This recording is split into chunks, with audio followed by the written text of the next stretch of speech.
할렐루야, 반갑습니다. 자, 오늘 그 예레미야의 중요한 주제 중에 하나 오늘 좀 다뤄보는 시간 갖도록 하겠습니다. 제목을 하나님 우주의 심판자라고 하는 제목을 잡아봤습니다. 하나님이 우주의 심판자라고 하는 것은 너무나 이제 당연한 건데, 이제 그 주제가 예레미야 선지서에서 어떻게 전개가 되고 있고, 물론 다른 선지서에서도 이제 이 주제가 이제 언급이 되고 있기는 하지만, 그럼에도 불구하고 예레미야 선지서에서는 그 주제가 어떻게 전개가 되고 있고, 그리고 그것이 우리들에게 주는 메시지는 무엇인가라고 하는 부분에 좀 초점을 맞추어서 진행을 하도록 하겠습니다. 우리가 지금껏 우리가 살펴본 그 예레미야의 그 내용을 보게 되면, 하나님께서 예레미야 선지자를 통해서 하시고 싶었던 메시지는, 남쪽 유다는, 즉 북이스라엘은 이미 주전 722년 아수르에 의해서 이미 멸망했고, 이제 남쪽 유다만 남은 상태인데, 남쪽 유다도 이제 곧 분명하고 확실하게 북쪽에서 내려오는 그 바벨론에 의해서 멸망하게 될 것이다 라고 하는 그런 심판 메시지였습니다. 그러니까 달리 말해서 하나님은 자신의 언약 백성임에도 불구하고 언약 백성을 심판하셨던 심판자이시다 라고 하는 것을 말하는 것이죠. 그러니까 우리가 일반 상식에서 생각을 해보면 자신의 언약 백성, 즉 자신의 백성이면 오히려 더 감싸고 더 보호하고 오히려 더 방어를 쳐야만 될 것 같은데, 자신의 언약 백성을 심판하시기까지 하시는 하나님이 구약 성경에서 보여지고 있는, 우리가 확인할 수 있는 그런 하나님의 모습이다라고 하는 겁니다. 우리가 다른 영상에서 언급을 했었는지는 모르겠습니다만, 그러니까 일부에서는 하나님이 자신의 언약 백성에게는 굉장히 선하시고 굉장히 착하시고 굉장히 은혜가 많으신 하나님이시지만, 이방인들에게는 아주 가혹할 만큼 아주 잔인한 하나님이시다라고, 신이시다라고 비판하는 그런 일부의 그룹들이 있습니다. 그러나 그 말에 대해 동의할 수 없는 것이 바로 이러한 모습 때문에 그렇죠. 하나님은 자신의 언약 백성이라도 심판하시는 분이시다라고 하는 것이죠. 그러니까 그들의 주장에 굉장히 어설픈 데가 분명 있다라고 하는 겁니다. 여기 나와 있는 것처럼 예레미야의 예언은 예언 언약 백성 유다에 대한 심판 메시지예요.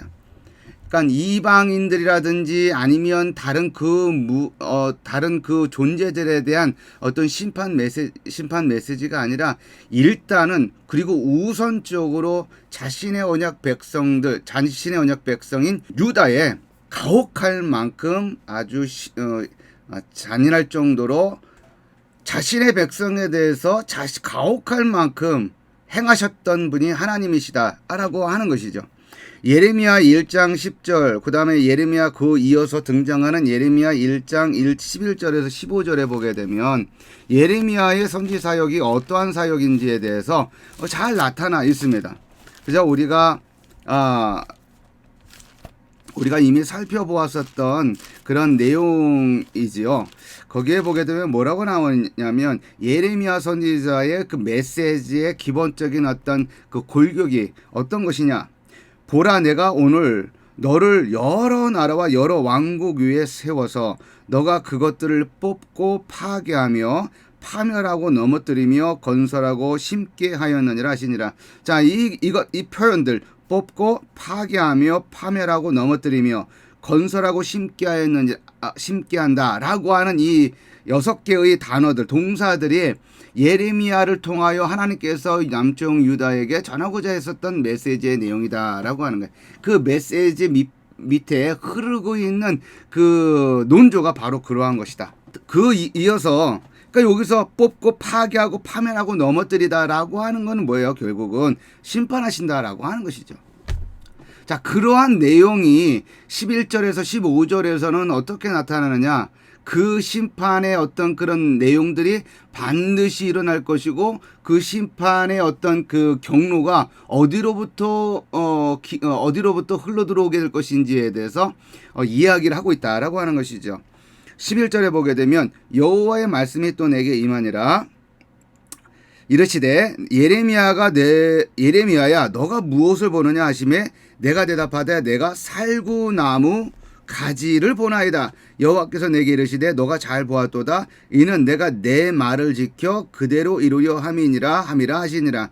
이 살구나무 가지 환상은 뭐예요? 하나님께서 말씀하셨던 그 심판의 내용, 앞으로 이제 전개될 예레미야의 입을 통하여 전개가 될, 그리고 이제 성경에서는 예레미야서에 기록되어져 있는 그 유다에 대한 심판 예언, 이 모든 것들이 반드시 기필코 틀림없이 이루어지게 될 것이다 라고 하는 어떤 내용을 담고 있는 것이죠.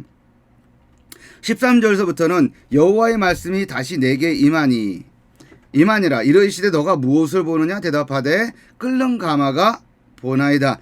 끓는 가마를 보나이다. 그 윗면이 북에서부터 기울어졌나이다 하니 여호와께서 내게 이르시되 재앙이 북방에서 일어나 이 땅의 모든 주민들에게 부어지리라.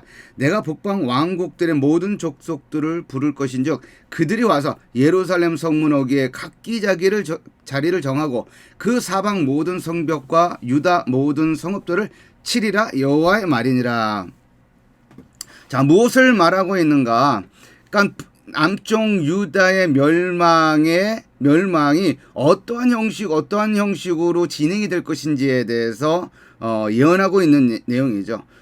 끓는 가마가 북쪽으로부터 기울어졌다라고 하는 것은 북쪽의 경로를 통해서 그 재앙이 임하게 된다라고 하는 것을 암시하는 것이고, 결국은 그것이 실질적으로 바벨론의 경로를 보게 되면, 바벨론의 남쪽 유다 공격 루트를 보게 되면 우리가 확인할 수가 있는 것이죠. 자, 이렇듯 예레미야의 예언의 내용은 남쪽 유다의 멸망에 관한 것이고, 그 예언은 반드시 기필코 틀림없이 여지없이 일어나게 될 것이다 라고 하는 것을 우리가 확인해 볼 수가 있습니다. 그죠? 언약 백성 유다에 대한 심판이다라고 하는 것이죠. 자, 그 이유가 뭐냐? 그 언약 백성 유다에 대한 심판 이유, 그것은 죄에 대한 심판이다라고 하는 거죠. 그것은 우리가 예레미야서를 보게 되면, 우리가 뭐 다른 선지서도 마찬가지지만 하나님께서 이제 심판 메시지를 하시면서도 회개의 기회를 주시고, 또 회개를 하면 그 심판의 어떤 그 경로, 아니면 심판의 어떤 그 계획을 돌이키시겠다고, 마음을 접으시겠다고 하는 것이 하나님의 마음이시지만, 결국은 언약 백성의 죄로 인하여 하나님의 심판이 그들에게 주어지게 된다라고 하는 겁니다. 그러니까 하나님의 공의에 대해서는 문제가 없는 거예요. 하나님의 정의에 대해서는 문제가 없는 겁니다. 이 심판, 이 재앙, 이러한 것들에 대한 근원적인 어떤 그 잘못은 바로 유다, 언약 백성 유다의 죄에 있다라고 하는 거죠. 여러 죄악들이 예레미야서에서 전개가 되고 있습니다만, 여기 몇 가지만 핵심적인 것만 살펴보면 이런 거죠. 삶을 도외시한 죄의적인 삶이다라고 하는 거죠. 그러니까 삶과 죄의를 아주 물을 자르듯이 아주 선명하게 나뉘어져 있는 그런 삶을 유다가 살아가고 있었다라고 하는 것이죠. 하나님 앞에 예배는 정말 잘 드린다라고 하는 거예요. 그러니까 좋은 재물 드리는 거예요. 그리고 예배 꼬박꼬박 참석하는 겁니다. 그리고 여러 가지 어떤 그 봉사들도 행하는 겁니다. 그죠? 근데 제의적인 것, 그리고 종교적인 어떤 그런 공간 속에서 행동하는 것들은 만점이에요. 그러나 교회 바깥에서의 삶과 관련해서 우리가 들여다보게 되면 그렇지 않더라라고 하는 거예요. 남쪽 유다의 삶이 바로 그러했다라고 한다는 겁니다. 특별히 이 주전 8세기 선지자라고 알려져 있는 알려져. 이사야 선지자 같은 경우는 어때요? 이사야 선지자 같은 경우에는 이렇잖아요. 그러니까 그 8세기 당시의 모습을 우리들에게 고스란히 우리들에게 전달해 주는데 그 메시지의 내용도 거의 대동소이하다. 북이스라엘이 멸망한 이유가 무엇이냐라고 했었을 때 제의적인 삶을 정말 잘하는 거예요.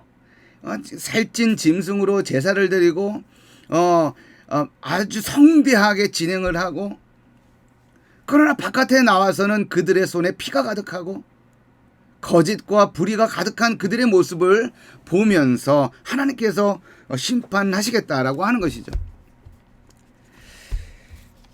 이사야 1장 거기는 너무나 중요한 본문이잖아요. 그죠? 이사야 1장 10절서부터 진행이 되는 거기에 보게 되면 이사야 1장 10절서부터 제가 한번 읽어보도록 하겠습니다. 너희 소돔에 관한들아 여호와의 말씀을 들을지어다. 너희 고모라의 백성아 우리 하나님의 법에 귀를 기울일지어다. 그러니까 얼마나 타락했으면 소돔이 타락의 그 일종의 상징이 되어버린 소돔과 고모라의 이름을 단어를 언급하느냐 하는 것을 알 수가 있죠. 여호와께서 말씀하시되 너희의 무수한 재물이 내게 무엇이 유익하뇨? 나는 수량의 번제와 살찐 짐승의 기름에 배불렀고 나는 수송아지나 어린 양이나 숫 염소의 피를 기뻐하지 아니하노라. 너희가 내 앞에 보이러 오니 이것을 누가 너희에게 요구하였느냐? 내 마당만 밟을 뿐이니라. 정말 기가 막힌 말씀이죠. 제사는 레위기를 통하여 레위기를 통하여 우리가 알 수 있는 바대로 제사와 관련된 법은 하나님에 의해서 주어진 거예요. 하나님은 제사를 중요하게 생각을 했고, 그리고 그 제사를 통해서 하나님께서 백성들의 마음을 읽을 수 있었다라고 하는 겁니다. 그리고 그 제사를 통하여 백성들에게 은혜와 죄사함의 어떤 그 은총을 그들에게 베풀 수 있었다라고 하는 겁니다. 그런데 이 제사로 인하여 내가 오히려 그 제사에 대해서 뭐라고 말하냐면 너희가 내 앞에 보이러 오니 이것을 누가 너희에게 요구하였느냐? 내 마당만 밟을 뿐이니라. 지금 너희들이 제사를 열심히 드리고 있고 아주 살찐 짐승으로 내게 지금 바치고 있지만 지금 너희들을 내 마당만 밟고 있는 것뿐이야 라고 지금 판단하고 계시다라고 하는 겁니다. 헛된 재물을 다시 가져오지 말라. 분향은 내가 가증히 여기는 바요. 원래는 그렇지 않은 것이죠. 분향은 내가 가증히 여기는 바요. 월삭과 안식일과 대회로 모이는 것도 그러하니 성회와 아울러 악을 행하는 것을 내가 견디지 못하겠노라. 15절 너희가 손을 펼 때 내가 내 눈을 너희에게서 가리고 너희가 많이 기도할지라도 내가 듣지 아니하리니 이는 너희의 손에 피가 가득함이라. 17절에 16절 너희는 스스로 씻으며 스스로 깨끗하게 하여 내 목전에서 너희 악한 행실을 버리며 행악을 그치고 선행을 배우며 정의를 구하며 학대받는 자를 도와주며 고아를 위하여 신원하며 과부를 위하여 변호하라 하셨느니라 라고 되어 있습니다. 그러니까 북이스라엘의 모습하고 남쪽 유다의 모습과는 그렇게 대동소이하다라고 볼 수가 있는 겁니다. 바깥에서는 손에 피가 가득할 정도로 불의가 가득한 삶을 살아나가면서 하나님의 성전에 들어와서는 좋은 제물로 하나님께 바치면서 이와 같이 제물을 바치고 이와 같이 제사를 드리게 되면 바깥에서의 그들의 불의한 삶에 대한 그 모든 것들이 씻김을 당한다라고 하는 깨끗해진다라고 하는 생각을 하고 있었던 것이죠. 예레미야 7장에 보면 어떻습니까? 남유다 백성들이 성전에 들어와서 뭐라고 외쳤어요? 예레미야가 그들에게 외칩니다. 너희는 이것이 여호와의 성전이라 여호와의 성전이라 여호와의 성전이라 하는 거짓말을 믿지 말라. 네.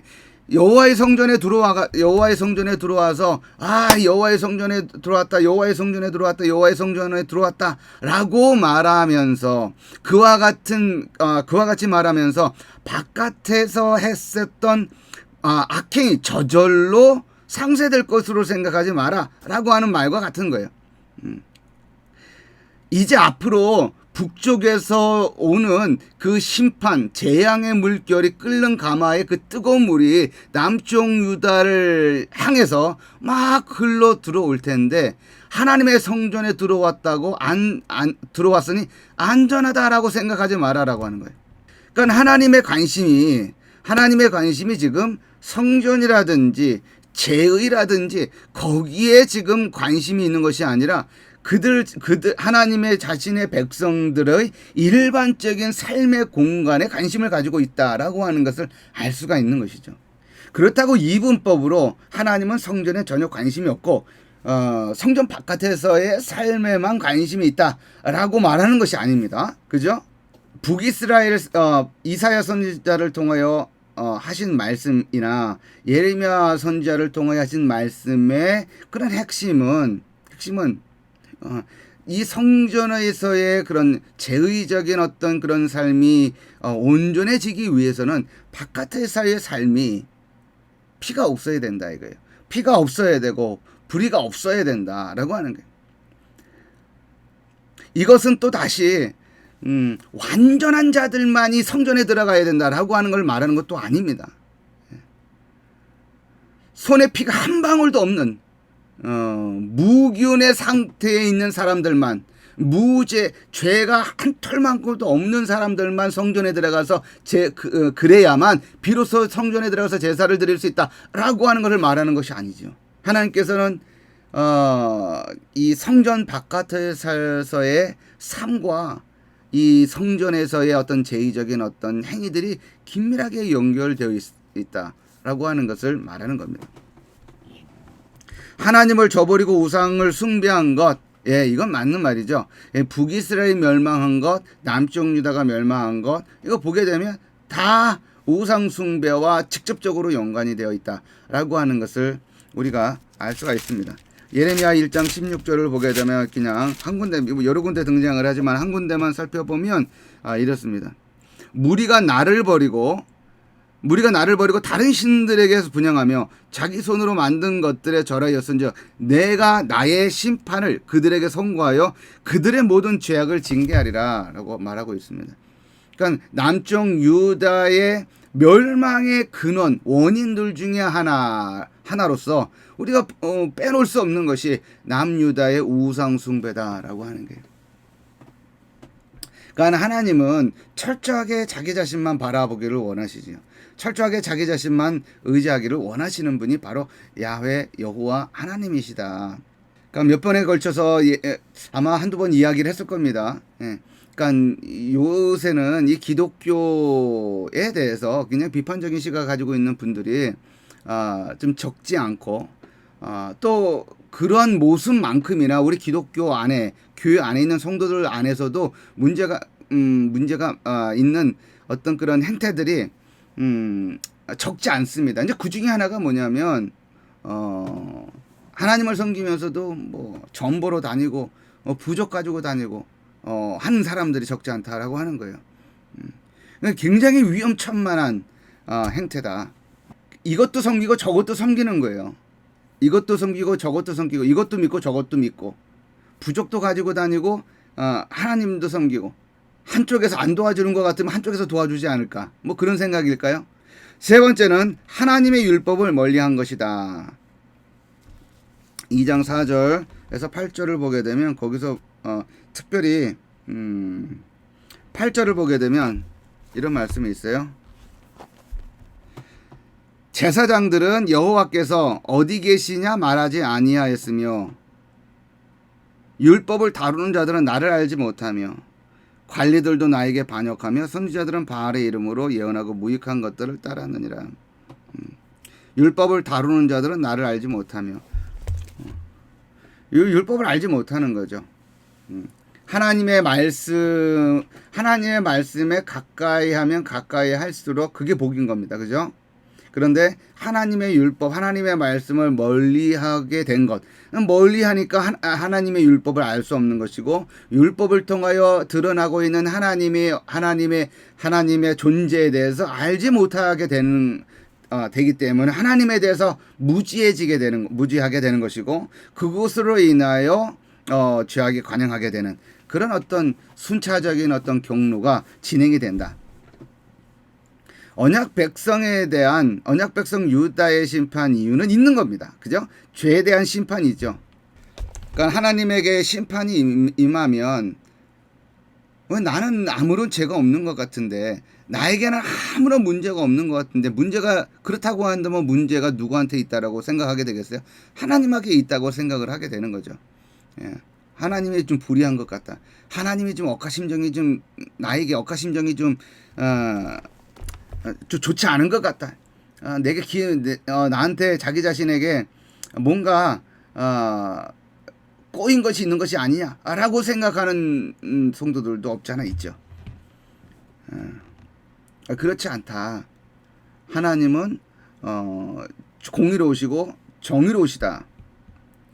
하나님에게는 문제가 없는 거예요. 문제가 있다고 한다면 우리에게 있는 것이죠. 이제 그러한 예언들이, 이러한 죄로 인하여 남쪽 유다가 멸망할 것이다라고 하는 그 예언이 어디에 임하게 되었냐? 누구를 통해서 전해졌냐? 예레미야를 통하여 계속 전해졌고, 그 예언대로 실질적으로 남유다가 예레미야 52장에 들어가서 마지막 장이죠.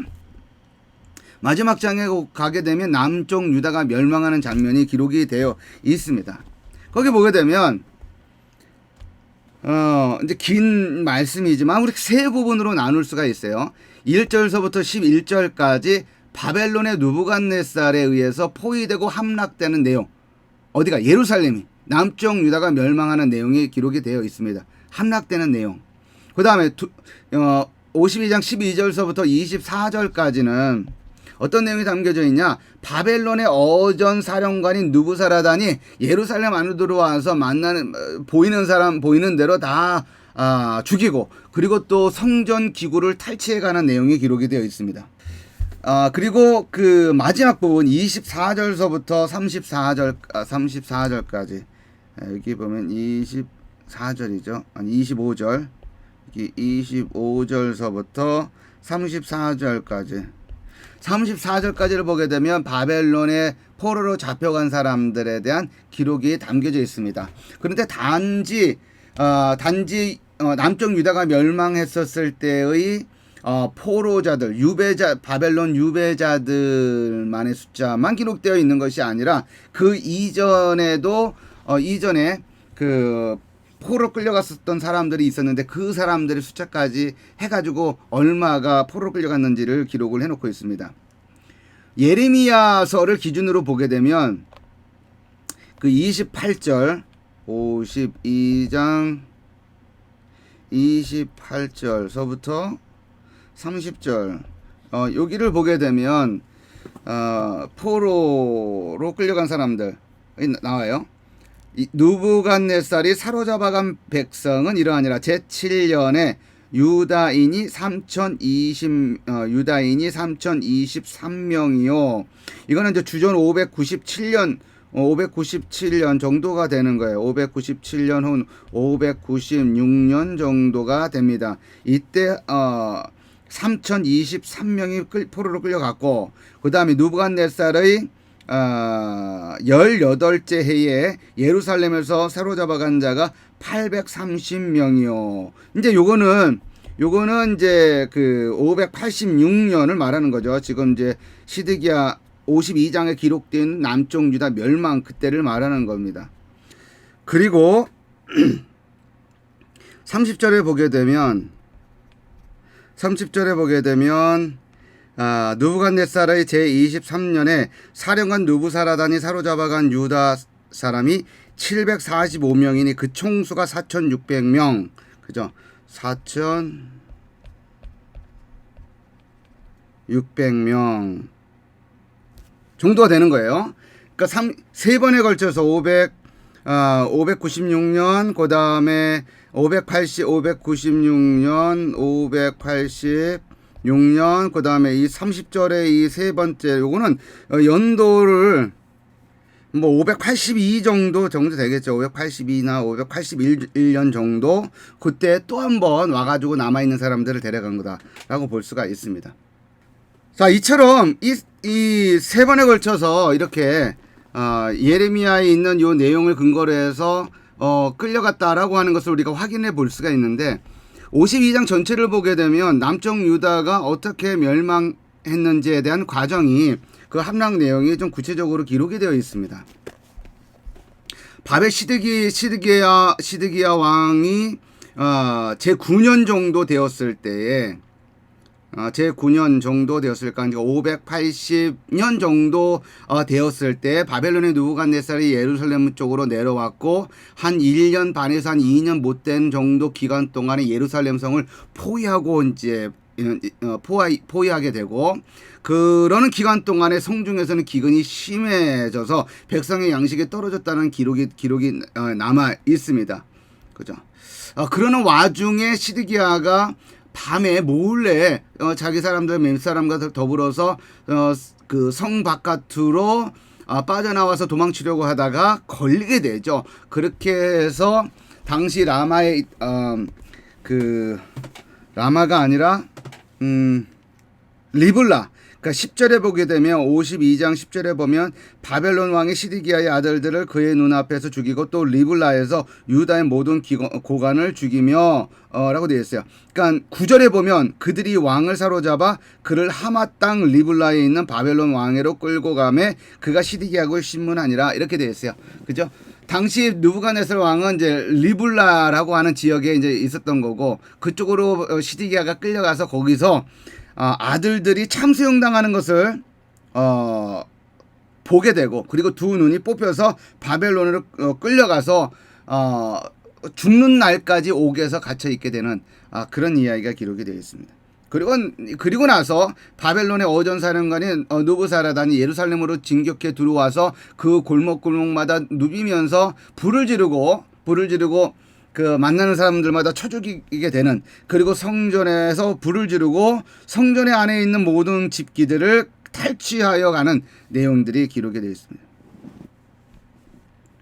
이것이 예레미야서 시작 부분에서 앞으로 어떻게 될 것이다라고 하는 그 예언의 내용이 결국은 예레미야서 마지막 장에 들어가서 그대로 실현되어지는 그런 내용이 전개가 되고 있다라고 하는 것입니다. 자, 여기서 우리가 이제 질문해 볼 수 있는 것은 여호와는 언약 백성에게만 영향력을 행사하는 하나님이신가라고 하는 게, 다시 말해서 하나님은 자신의 언약 백성들이 지금 우리까지 지금 살펴본 것은 자신의 언약 백성이 죄를 지었기 때문에 그것에 대해서 심판하시는 분이시잖아요. 그런 분으로 나타나잖아요. 그러면 질문해 볼 수 있는 것은 여호와 하나님은 자신의 언약 백성이 죄를 지을 때 그때 자신의 언약 백성들만 심판하시는 그런 하나님이시니까 라고 하는 질문을 던져볼 수 있는 거죠. 국지적인 하나님, 여기 보면 지중해가 있고 여기 가나안 땅, 이스라엘이 있는 가나안 땅, 여기는 애굽, 여기는 바벨론, 여기 가나안 땅, 북이스라엘은 벌써 멸망했고 남쪽 유다만 있는데 뭐 북이스라엘을 포함하더라도 하나님은 자신의 언약 백성에 대해서 그 죄로 인하여 심판하시는데, 하나님은 자신의 언약 백성에게만 그렇게 공의를 행하시는 그런 하나님이신가? 국지적인 하나님이신가? 이스라엘 언약 백성들만의 하나님이신가에 대한 질문을 제기해 볼 수 있게 된다라고 하는 것이죠. 그러나 그러한 질문에 대해서 우리는 고개를 갸우뚱하지 않을 수 없다. 다시 말해서 그렇지 않다라고 하는 것을 알 수가 있습니다. 예레미야서 이 지난 그 성경 신학적 구약 개론 그 약속된 복음, 요 책 제목이죠. 여러분들에게도 소개를 했었던 책입니다. 자, 이 책을 보게 되면 이와 같은 예레미야서의 전체 구조를 이와 같이 설명을 해놓고 있습니다. 1장 소명 내러티브와 선지적 메시지에 대한 서론 이렇게 돼 있고, 왼쪽으로 가게 되면 2장서부터 25장까지 유다에게 임할 심판과 진노가 가까이 있다는 예레미야의 참된 예언, 그리고 이제 그리고 그 이어서 26장서부터 29장까지는 어떤 심판과 진노도 임하지 않을 것이라는 거짓 선지자들의 거짓 예언, 그러니까 참 예언과 거짓 예언이 이렇게 이어서 나오지요. 그 다음에 29장에서 이쪽으로 넘어가 보면 30장에서 33장까지는 도래할 새 언약의 참된 복과 메시아 왕에 대해서 이야기를 하고 있고, 그 이어서 34장서부터 45장까지는 재난과 파멸을 가져오는 유다 왕들의 거짓 복, 그러니까 참된 복과 이 거짓 복이 그 대조를 이루는 것이죠. 그리고 여기 참된 예언과 거짓 예언이 대조를 이룬다라고 하는 겁니다. 자, 그런데 여기에는 지금 이쪽 부분에는 지금 어쨌건 자신의 언약 백성인 유다 백성들과 관계가 있어요. 그러나 46장서부터 여기 51장까지, 특별히 52장은 남유다 멸망과 관련된 내용이기 때문에 46장서부터 51장까지의 내용은 뭐예요? 주변 열국에게 복과 저주를 불어오는 여호와의 우주적 통치에 대해서 얘기한다라고 하는 거예요. 열방에 대해서까지도 하나님은 심판자로 등장한다라고 하는 것이죠. 46장서부터 이렇게 나온다고 했잖아요. 이 46장서부터 51장까지 여기 46장이 나와 있으니까 여기를 이렇게 보게 되면 유다를 둘러싸고 있는 열국에 대한 하나님의 심판 내용이 기록이 되어 있습니다. 애굽, 블레셋, 그죠? 모압, 그다음에 암몬, 에돔, 다메섹, 게달과 하솔, 엘람, 바벨론 다 포함이 되어 있어요. 그리고 더군다나 이 바벨론과 같은 경우에는 남쪽 유다가 멸망하는 데 있어서 하나님의 도구가 되었던 그런 나라 아니겠어요. 바벨론의 느부갓네살, 그죠? 바벨론의 느부갓네살에 의해서 남쪽 유다가 멸망된 거예요. 그러니까 다시 말해서 느부갓네살 왕이 하나님의 기름 부음 받은 종이 되어서 남쪽 유다를 심판하는데 그 도구가 되었다라고 하는 겁니다. 그런데 이런 남쪽 유다를 둘러싸고 있는 이 모든 나라들에 대해서, 열방에 대해서 하나님께서 심판하시는 내용이 기록이 되어 있습니다. 다 우리가 이제 읽을 수는 없지만 몇 군데, 한두 군데만 좀 이렇게 보았으면 좋겠어요. 이제 블레셋 이제 47장 1절서부터 이렇게 쭉 블레셋의 멸망에 대해서 이야기를 하고 있는데, 여기 보면 바로가 가사를 치기 전에 블레셋 사람에 대하여 선지자 예레미야에게 임한 여호와의 말씀이라. 여호와께서 이와 같이 말씀하시되, 보라, 물이 북쪽에서 일어나 물결치는 시내를 이루어 그 땅과 그 중에 있는 모든 것과 그 성읍과 거기에 사는 자들을 휩쓸리니 사람들이 부르짖으며 그 땅 모든 주민이 울부짖으리라. 군마의 발굽소리와 달리는 병거 바퀴가 진동하는 소리 때문에 아버지의 손맥이 풀려서 자기의 자녀를 돌보지 못하리니 이는 블레셋 사람을 유린하시며 두로와 시돈에 남아있는 바 도와줄 자를 다 끊어버리시는 날이 올 것임이라. 여호와께서 갑돌섬에 남아있는 블레셋 사람을 유린하시리라. 이렇게 되어 있어요. 그리고 또 46장 애굽에 대한 그 심판 내용과 관련된 건데, 10절에 보게 되면 10절, 그날은 주 만군의 여호와께서 그의 대적에게 원수 갚는 보복일이라. 칼이 배부르게 삼키며 그들의 피를 넘치도록 마시리니 주 만군의 여호와께서 북쪽 유브라다 강가에서 희생제물을 받으실 것이미로다. 자, 이렇게 제가 뭐 한 두 군데 정도만 읽었는데, 이렇게 남쪽 유다를 둘러싸고 있는 열방에 대한 그 심판 내용이 나오고 있다. 그러니까 그거 결국은 뭐예요? 하나님은 자신의 언약 백성에 대한 심판자이실 뿐만 아니라 열방에 대한 심판자이시기도 하다라고 하는 것을 우리가 확인할 수가 있는 것이죠. 유다를 둘러싼 열국에 대한 하나님의 심판 이유는 뭔가요? 물론 자신의 언약 백성인 유다에 대해서 심판하실 때 그 심판의 이유로서 유다의 죄악을 언급을 하고 있습니다. 우상 숭배, 하나님을 저버린 것, 하나님에게 등을 돌린 것, 하나님의 율법을 멀리한 것, 하나님의 무지하게 된 것, 그 다음에 그들의 불의로 가득 찬 것, 길과 행위가 어그러진 것, 뭐 이런 것들에 대해서 얘기를 하고 있어요. 열방은 왜 심판했냐라고 하는 거예요. 열방도 마찬가지예요. 열방도 그들의 죄악 때문에 심판하신다. 그러나 이 예레미야서에서를 보게 되면 유다의 열국의 죄를 지적하는 데 있어서는 남쪽 유다의 죄를 지적하는 것만큼 구체적이지는 않습니다.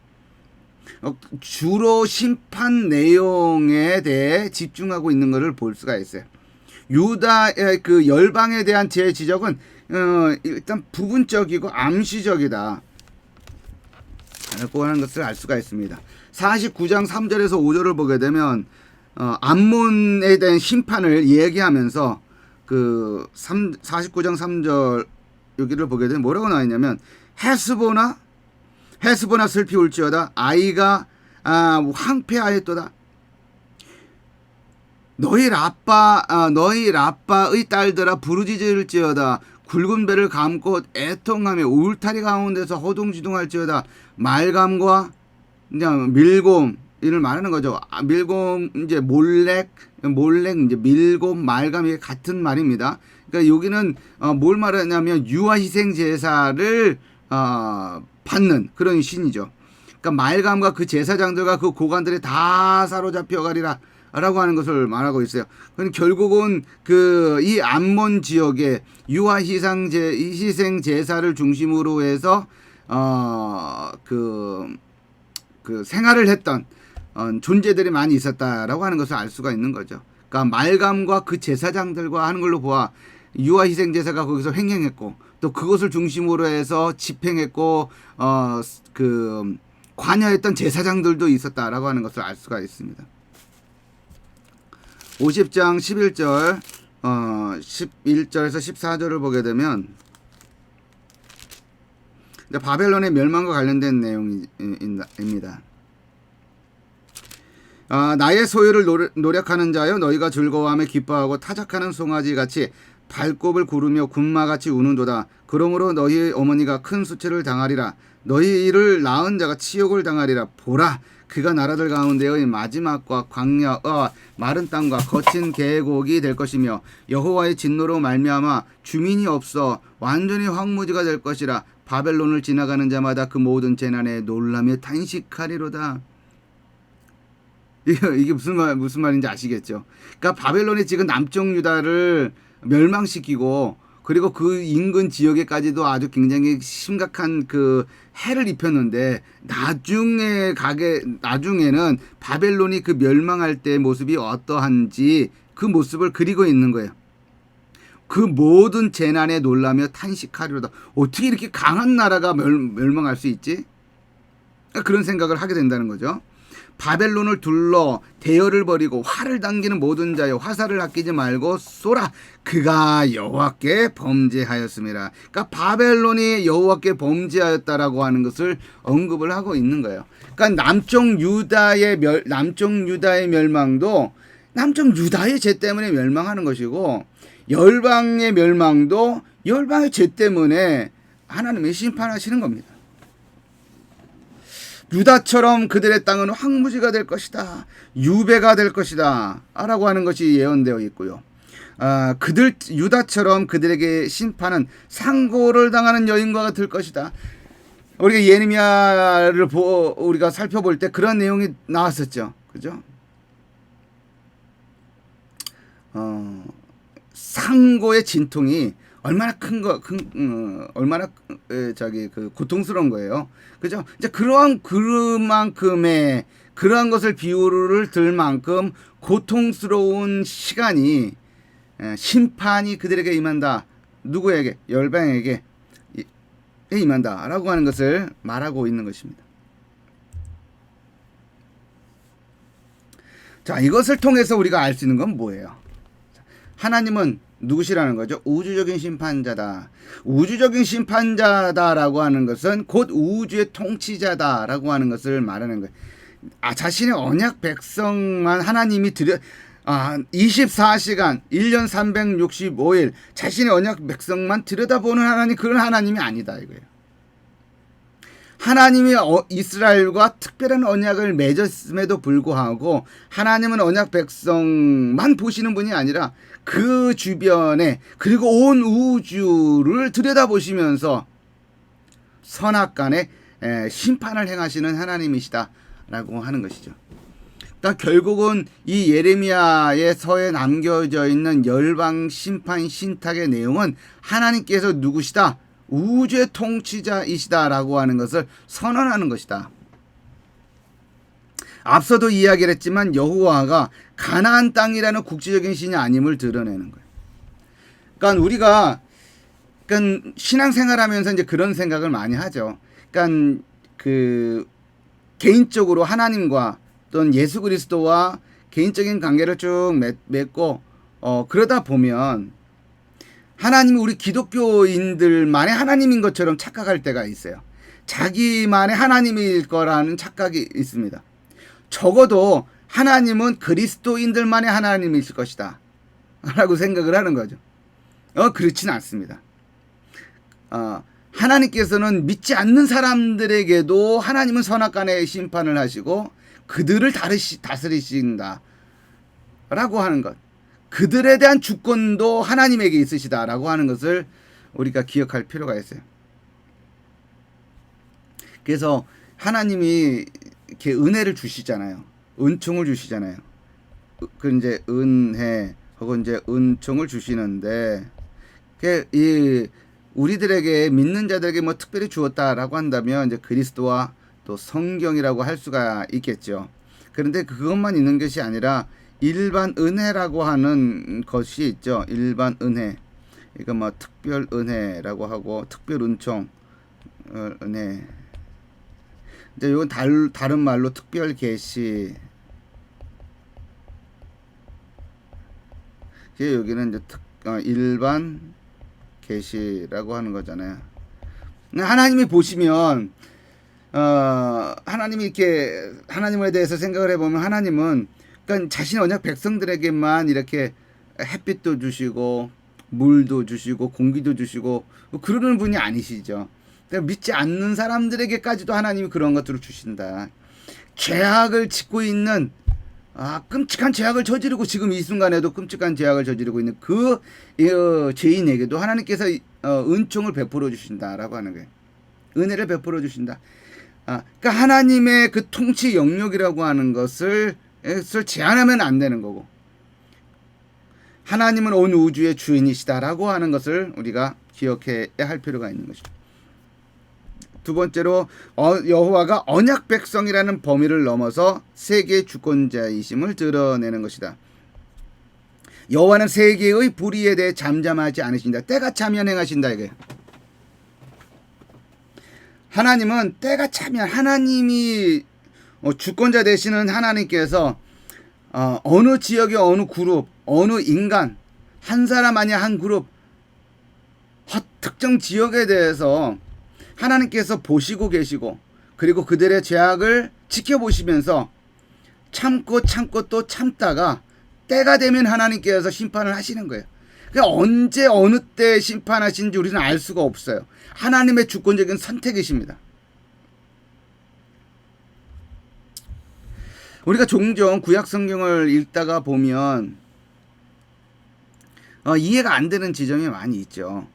이제 그 중에 하나가 가나안 정복과 관련된 내용입니다. 가나안 정복이 들어갈 때 소위 말해서 진멸하라라고 하는 명령이 나와요. 그러니까 남녀노소를 불문하고 가나안 땅에 들어갈 경우에는 진멸해야 된다라고 하는 진멸 명령이 있습니다. 그러니까 지금 현대적인 시각에서 바라다 보면 그 명령이 말도 안 되는 명령으로 받아들여지잖아요. 사랑의 그리스도는 예수님은 서로 원수를 사랑하라고 말씀을 하시는데 가나안 땅에 들어가서 진멸하라고 하는 그 여호수아가 가나안 땅 정복할 때 진멸하라고 하는 남요소 노소를 불문하고 진멸하라고 하는 그 명령이 얼마나 불이하게 들릴 수 있는 명령이냐라고 하는 것이죠. 그들이 무슨 죄를 지었길래, 그들이 무슨 악을 행했길래 그렇게 그 심판을 해야 되냐라고 하는 것이죠. 그러나 그들은 그들의 죄악으로 인하여 하나님께 심판을 받는 것이다. 단지 여호수아와 그 이스라엘 백성들이 그때 가나안 정복한 시기가 되었던 것이고 그들이 하나님의 도구가 되었을 뿐인 것이다. 그래서 이 창세기 15장 16절을 보게 되면 무슨 말씀이 나오냐? 창세기 15장 16절. 아브라함하고 약속을 하면서 언약의 말씀을 나누면서 이렇게 맺으면서 하신 말씀이 있어요. 그게 뭐냐? 5장 16절에 있는 말씀입니다. 너 자손은 4대 만에 이 땅으로 돌아오리니 4대 만에 이 땅에 돌아오리니 아모리 족속의 죄악이 아직 가득 차지 아니함이니라 하시더니 라고 되어 있어요. 지금 가나안 땅에 있는 아모리 족속을 말하는 거예요. 그러니까 그들의 죄악이 때가 차게 되면 아직 때가 안 찼다라고 하는 거예요. 근데 때가 차게 되면 이 땅으로 돌아오게 될 것이다 라고 이야기를 하고 있어요. 그러니까 이스라엘 백성들이 아브라함, 이삭, 그 다음에 요셉, 야곱, 요셉, 그리고 요셉의 야곱과 요셉의 형제들이 애굽의 노예로 436년 동안 있다가 가나안 땅으로 이제 출애굽을 해서 가나안 땅에 들어가게 되는 어떤 그런 그 여정이 다 이유가 있어서 시간이 걸리기도 하고 밀려지기도 하고 하지만 또 한 측면에서는 아모리 족속의 죄악이 아직 때가 안 찬 거예요. 하나님의 보시기에 그들의 가나안 족속의 죄악이 때가 안 찬 거예요. 그래서 때가 찰 때쯤 이스라엘 백성들은 출애굽을 했고 광야를 지나갔고 모압을 거쳐서 여호수아 이스라엘 백성들의 가나안 땅을 들어가서 심판하시게 된다 라고 하는 것을 알 수가 있습니다. 하나님은 언약 백성만의 하나님이 아니시다. 누구의 하나님이시냐? 온 우주의 하나님이시다. 온 우주를 통치하시는 하나님이시다 라고 하는 점을 예레미야서가 마지막 부분에 강조하고 있는 것을 우리가 확인해 볼 수가 있습니다. 자, 오늘 예레미야서에 있는 이 열방에 대한 신탁 내용을 좀 이렇게 짧게 좀 생각을 해 보았습니다. 우주의 심판자 되시는 그 내용은 이제 예레미야서에만 등장하지 않고 이사야 선지자에도 등장하고 아모스 선지서에도 등장을 합니다. 하나님께서 국지적인 뭐라고 할까요? 조그만 땅덩어리의 하나님이 아니시다라고 하는 것을 강조하는 그 내용이 담겨져 있습니다. 자, 아무쪼록 오늘 내용이 여러분들에게도 이렇게 좋은 유익한 그런 강의 내용이 되었으면 좋겠습니다. 자, 오늘 강의 듣느라고 수고했습니다.